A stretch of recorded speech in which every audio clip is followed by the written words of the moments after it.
And a Slideument is a slide deck with a document's worth of content on it. Right, okay, great. And now every time I see like a big chunky deck, I'm like, that is a Slideument.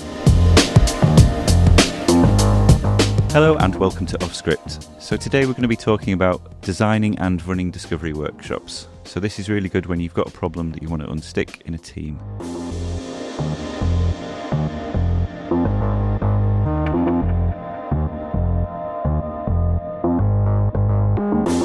So the definition of a discovery workshop, so it's kind of a meeting of people where you want to sort of unpick a problem, and a lot of people get it wrong. They think, oh, I've got a discovery workshop to plan. I will make 50 slides and I'll take people through all those slides and maybe they'll jump in at the right points with some answers and things. And that is not a discovery workshop. That is a presentation. And you want to kind of avoid that. Discovery workshop, the hint's in the name, you want to find something out. Yep. So it's about questions and it's about creating the right environment for people to think and collaborate and argue and get their fears and hopes and dreams out. Yeah. And it's not I've done all the thinking, just validating that with people, because that's going to rub everyone up the wrong way. They'll turn off, they'll be checking their laptops, phones, whatever, and they'll leave thinking, well, I'm probably not involved in this project, so I'll let them crack on with it. Or, yeah, it depends on the stakeholders that are in the room. Some might immediately notice that it's going to be one of those and take over and kill it with fire. But yeah, if depending on the audience, if they think you know what you're doing, then they might just let you do the wrong thing.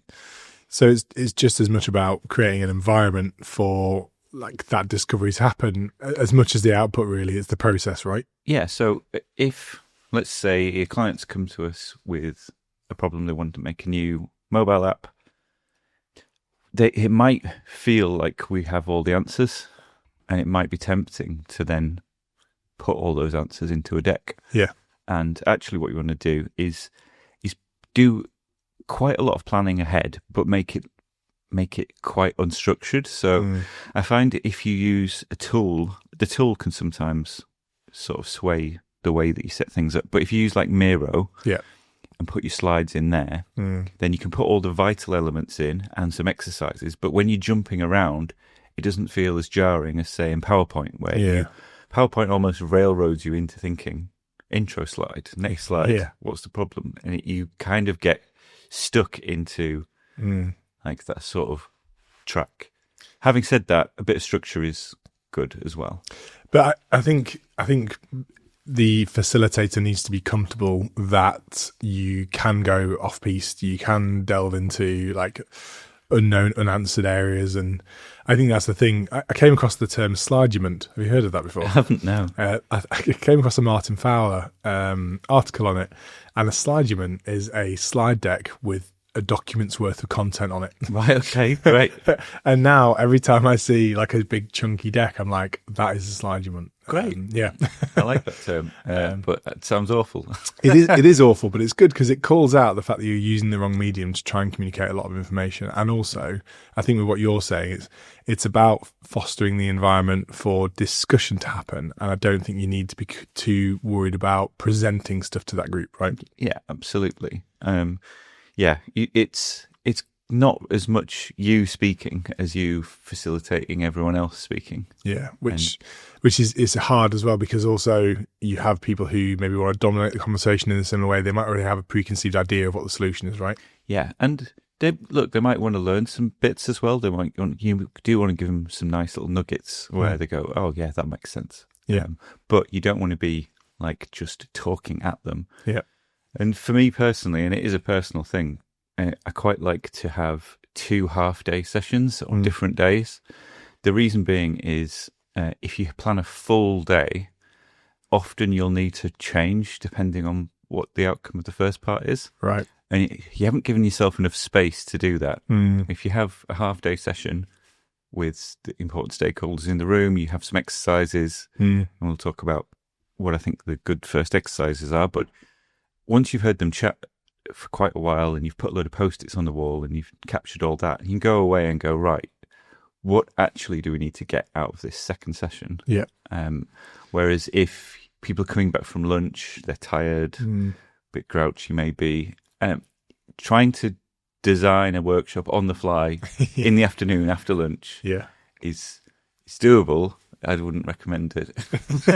Well, you're going to lose people, aren't you? Because you're going to be like, right, everything we discussed this morning has spawned like a load of new things, and we need to sort of change tact a little bit, or we need to focus to zoom in on one of these problems, right? Yeah, exactly, yeah. Okay, so we're running a discovery workshop. The whole point of that is that we're trying to unblock something or come to a decision, right? Yeah, it's like the old, base camp. I know it's gone out of fashion now, but hill chart, figuring things out, going up the hill, and then the other side of the hill, when you're sort of in motion, then you know what you're doing. You just need to figure out the detail. Yeah, okay. So I think, like sort of Maslow's hierarchy of needs, you need a good place to do it. Yeah. You need tea and coffee. You need snacks. Those things are like must. Like those are like basics.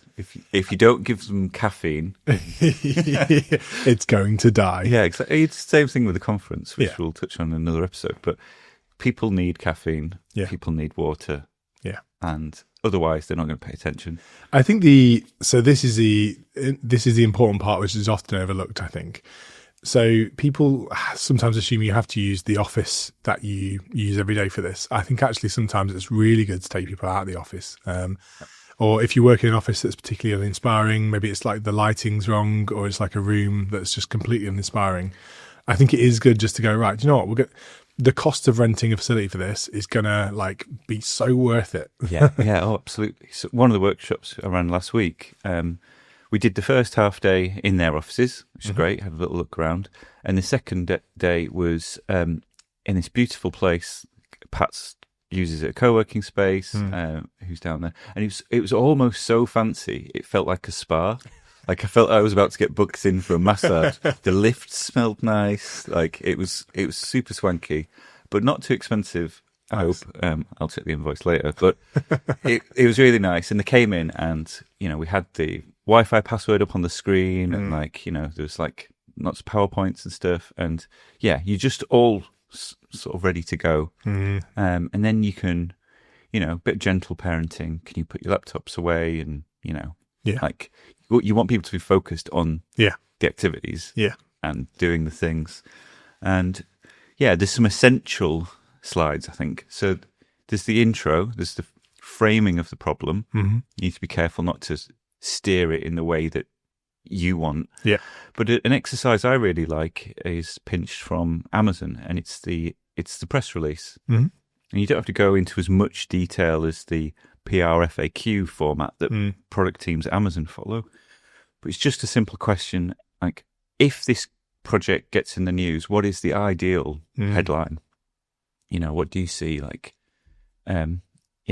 Josh launches super successful mobile app for his new conference. Not that you would do a mobile app. It's going to be expensive, but I like it though. It sort of, it puts it, getting comfortable with that public version of what you're trying to create is quite an important part of it, I think. It doesn't have to be perfect, does it? It just needs to frame like what success looks like to you in that scenario, right? Yeah, that's it. And it could be, they've just launched a bold, visually different app, or like it has, it caters to these customers, or it does this thing. Yeah, it's like, what's the headline? And then I kind of like to think around, what are the challenges? Because often the reason that we're in the room is because they've tried to do this and it hasn't worked. And that can be resource constraints, politics, internal tech issues, If you just start to sort of frame that, get people up on their feet, putting Post-its on the wall, like, can you actually get them thinking this through?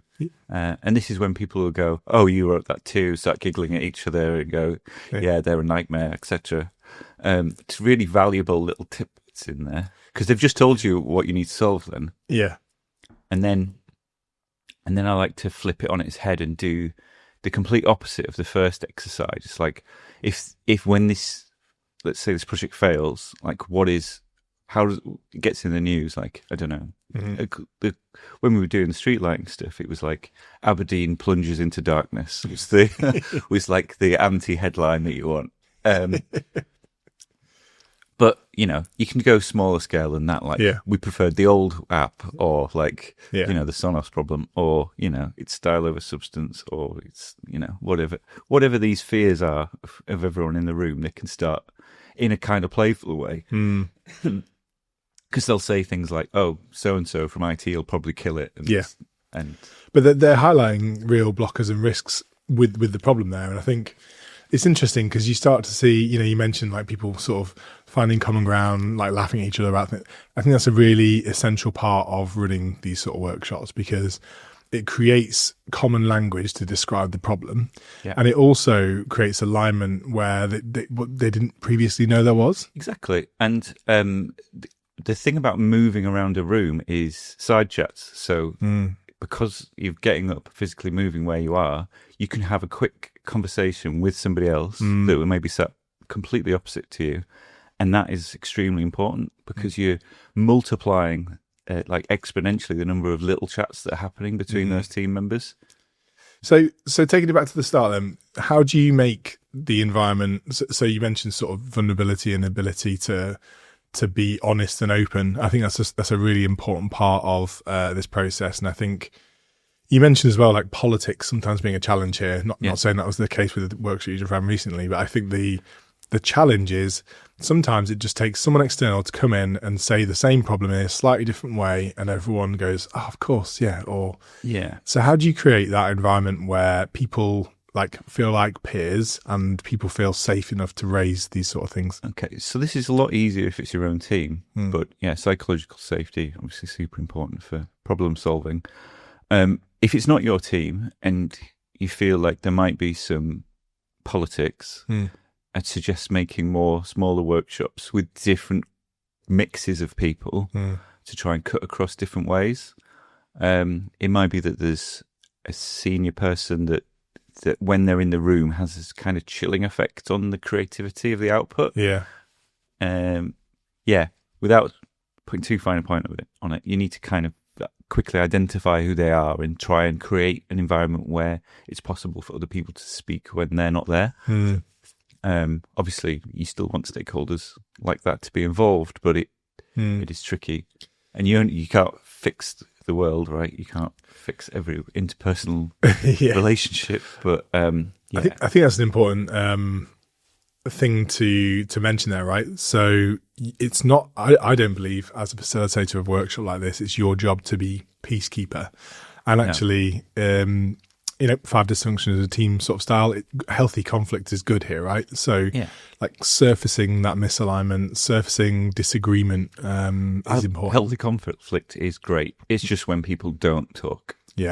So how do you encourage those people that are silent, or like people who clearly know something and they have something on their mind but they can't say it? So there are exercises where you encourage people to silently reflect on a problem and write on post-its, and then go around the room and present ideas, and that would encourage that kind of balance in the room to speak up. If you notice there's a few people sat in the corner quiet and you know that they need to contribute, jumping directly to that kind of exercise and pretending like it was your plan all along is fine. And that's the thing, is like, to the outsider, it looks like you're going through a linear set of challenges and exercises, but actually you're not. You're kind of going, we probably need one of these. We've got a quiet bunch. Yeah.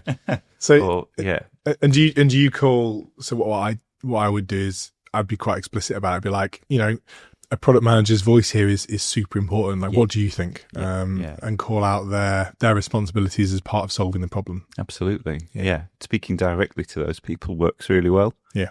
Nice. Another thing that works well is, as well as doing the press release and the worst outcome, is just double checking that everyone's got before the session starts, like asking everyone what they want from the session, making sure that that's up and visible somewhere is really handy. If you have a whiteboard, just write those out in big writing, in big letters, and and then right at the end, you can go and tick them off. Yeah, that's nice. So you can kind of close it.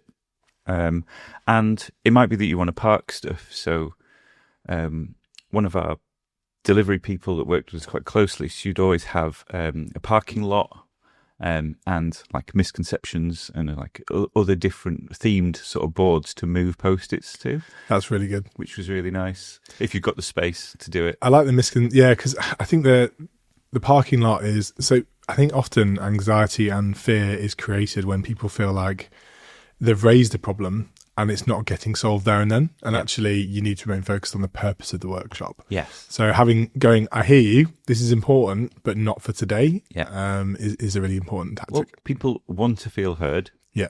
And those people will often derail the workshop into what they want to talk about. And you're fine, but yeah, if you can grab it and park it in a way where they don't get upset or want to continue talking about it, that's a skilled facilitator right there. But yeah.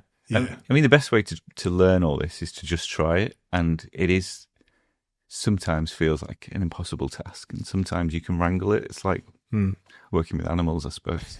You can't really control them, but you can guide them, can't you? Sometimes. Yeah, nice.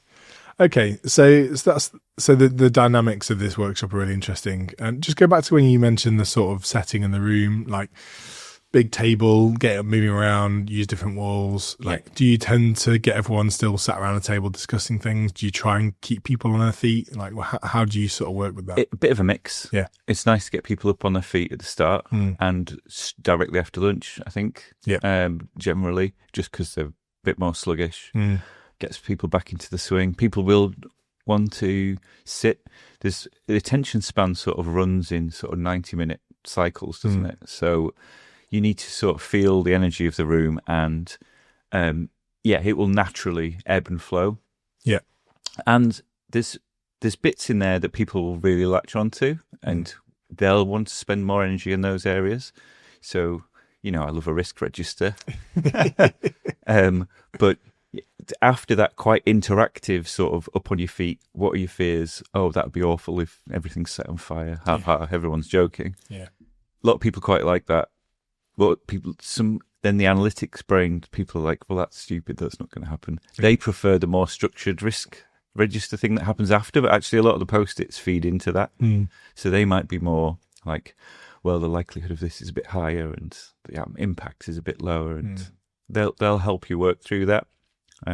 So as you're doing that, you'll probably end up, some people tuning out a bit, having side chats, thinking through other problems.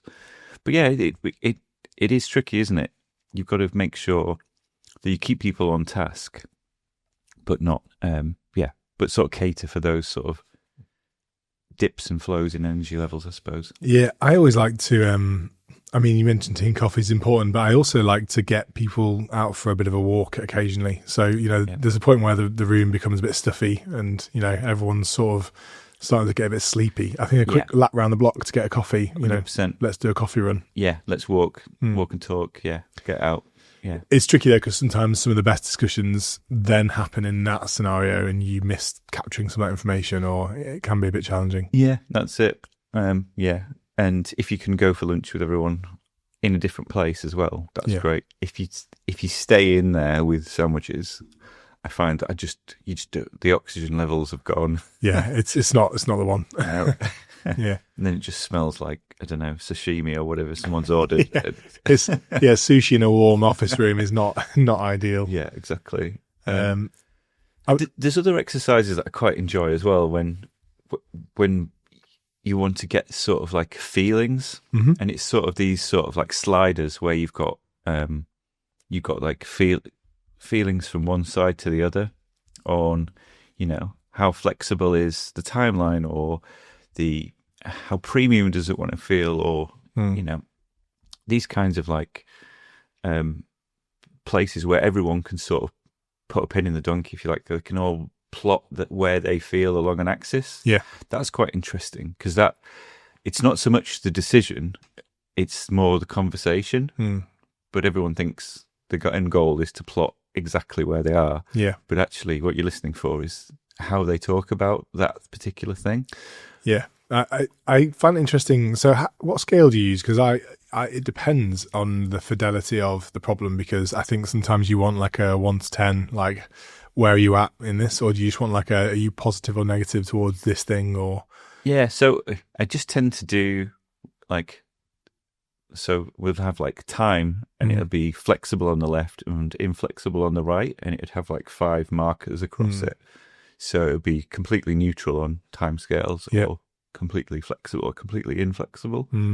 So yeah, it's tricky. You could try and add metric numbers to it, but it kind of gets a bit tricky. I think as well, as you mentioned, the more data driven people in the room are going to try and really codify it and and finalize data around it, when actually it's not really about that. Yeah, and they might go, oh well, what does it mean to be score 7 on AAA compliance on that marker? And that's not really the point. It's more like, are we going full AAA, or are we more adaptable? Or I think the good role of the facilitator is knowing when things are getting too detailed or going off piste. I think that's the thing. It's figuring out what's important to attendees versus what's important to get the problem unstuck or understood. And if they're going down the middle on that particular thing, it's probably that they just don't care either way. Yeah. And that's good. You just move on. You just don't have to have the chat. Or maybe the fact they don't care either way is part of the problem. Well, yeah, maybe. Yeah, make a decision.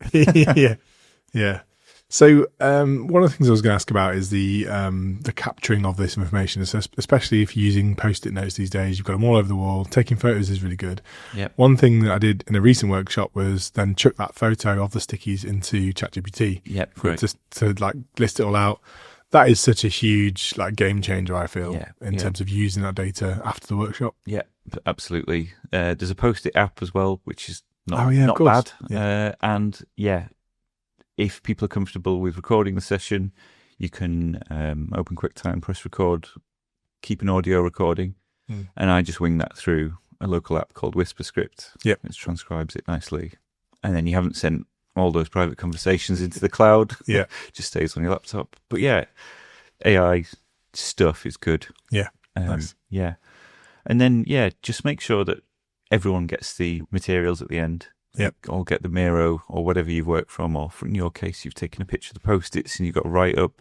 But yeah, because people often think about all the conversations that were had for days afterwards, and they'll have some sort of aha moments where they're like, "Oh, fuck, I forgot this." Do you care about setting the next steps at the end of that, or do you just more say, "Look, let's stew on this. I'll be in touch." Like, or do you try and be clear about what is next? It depends on the project, but if we're working closely with them, there will naturally be a next step already booked in. Yeah. So there's already another session set up. But nice. Yeah, it just depends. People do want to know what it's like. Now what? So what? Why did we do this? So framing the next steps is really good. Yeah. Nice. I really like the sort of press release idea. I really like the idea of you sort of writing that happy path press release of, if we've done a really good job of this is what we say, to everyone. Yeah, absolutely. Like, because that's how you then start to think about it. Because all your brain does really is try and predict the future all the time. So if you actually get people to say out loud the good thing and the bad thing, your brain's working on the problem now. It's because you, like, every day, all we're trying to do is trying to predict as we know from our past weeks, that not necessarily being as good as we usually are at that prediction, but that's not our fault. That's the universe. But your brain's always constantly going, right, what's the risk? What's happening? Like, what's going to happen? Yeah. So I think people really respond to that well, because they can now visualize the good thing, and rather than maybe they've just focused on the bad. Getting stuck on this particular thing. So I wonder if as well, talking, like, because that press release can change when you know more about the situation, right? Talking about different versions of that press release and what you're learning in the process and reflecting on that's quite important. Yeah, definitely. All in all, I think the best thing to do is to just try and learn, and you'll probably mess it up at some point, but it's if you've got the right intention and you try and steer the energy in the room a bit, or just find a really good facilitator. It's going to change. The dynamic's going to change based on the number of people in the room, and you might have to have different exercises I quite like 1, 2, 3, 4 all as an exercise in really large rooms. Okay. We've seen this done at an NHS workshop. Right. And this is for like 30 people plus workshops, which are insane. So how does that process work? So you have everyone, you frame a problem like, we need to build this new system that does X, Y, Z. What do you think the major challenge is going to be? You have everybody work in silence individually for 1 minute, writing their thoughts. And then you get people into pairs and they talk to each other about their thoughts. And then you get them into groups of 4. And then in a group of 4, they sort of filter through and talk about the most important points. And then each group then gets a point to put on the board. Oh, wow. Now, this is a much different scale than you'd probably want to run workshops. But sometimes when you're asked to run workshops at that level, that can work quite well. That's interesting because it creates that sort of democracy amongst attendees to try and get to agreement on a topic, right? Yeah, it's part of liberating structures, which, sounds a bit daft, but it's really all about getting people that don't usually think to think in different ways. But we'll stick it in the show notes because it is a good format. Nice.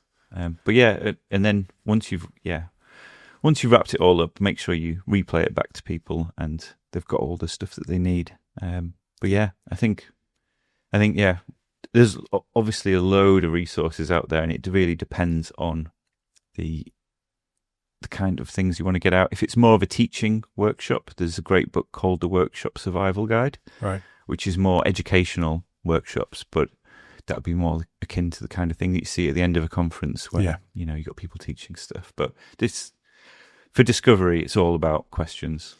And do you think, so we talked about 30 people being too many there. What do you reckon like the perfect size is for that sort of group? 5 to 8, I think, So that's quite good because as a facilitator, it makes you think about who you need in the room to get that problem unblocked, right? Yeah, definitely. Which is hard because some people will feel left out or like they have a voice that they should be listened to, but often it might even be the people that's paying your invoice as well. I mean, ideally have them in the room. Yeah.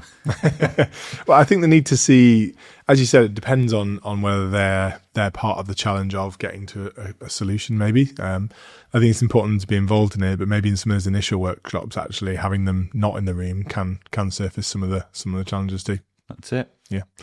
Nice. Well, yeah, that sounds great. I'm going to go off and run a discovery workshop now. Cool. Good luck. Thank you.